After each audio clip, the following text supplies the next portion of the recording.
So how about movies, how much you interested in to movies అంటే ఏం చెప్తారు? Like Telugu me started with movies right? Tamil, yeah, Tamil. So తెలుగుకి, Telugu films కి ఆ connection మీతో అంటే ఏం చెప్తారు? See, నాకు యాక్టింగ్ ఇస్ ఇంపార్టెంట్ అండి. It's not about movies, serials, theatre. Difference ఏం లేదు నాకు పెద్దగా. బట్ ఓన్లీ డిఫరెన్స్ ఏంటంటే మనకి అక్కడ ముందే స్క్రిప్ట్ తెలుస్తుంది, ఈ సీన్ ఇలా ఇలా అని. మూవీస్ లో ఇక్కడ ఒక 1 లైన్ ఆర్డర్ తెలుసు, ఈ సీరియల్ ఎలా ఉండబోతుందని. కానీ ఒక్కొక్కసారి సీన్స్ మన నచ్చినట్టు రావు, ఒకసారి బాగా నచ్చినట్టు వచ్చేస్తాయి.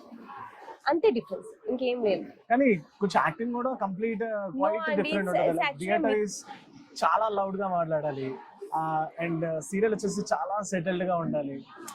డిఫరెన్స్ ఆఫ్ యాక్టింగ్ లెవెల్స్ ఉంటాయి. యాక్చువల్లీ చాలా మంది అనుకుంటారు serials is like too much of drama అని. But I want to say this, అంటే అందరికి అదొక ఉండిపోయింది మైండ్ లో అన్నమాట. ఓ సినిమా అంటే they more like natural, serials అంటే full drama. No, it's not like that అండి. అంటే ఇది మన ఇంత స్క్రీన్ లోనే కనపడతాం, ఇంత స్క్రీన్ లో. And the cameras what we use is different. So దానికి మన మేకప్, ఇప్పుడు మేకప్ చూడండి, సినిమా మేము ఇదే వేసినట్టు makeup we can't put it in cinema, అది ఓవర్ గా కనపడుతుంది. బట్ ఇక్కడ సినిమా కేసెట్ వేస్తే ఇక్కడ మేము డల్ గా కనపడతాం. ఇట్స్ నాట్ లైక్ మేము ఎక్కువ వేయాలని కాదు, ఈ కెమెరాస్ కి ఆ ఆడియన్స్ కి we have to act like that. అది మానేసి లైక్ అలా అని చెప్పేసి we are not like drama.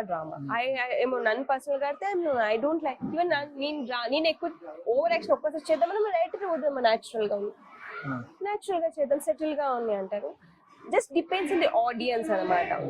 Audience and the cameras కి, that is how we use to get ready.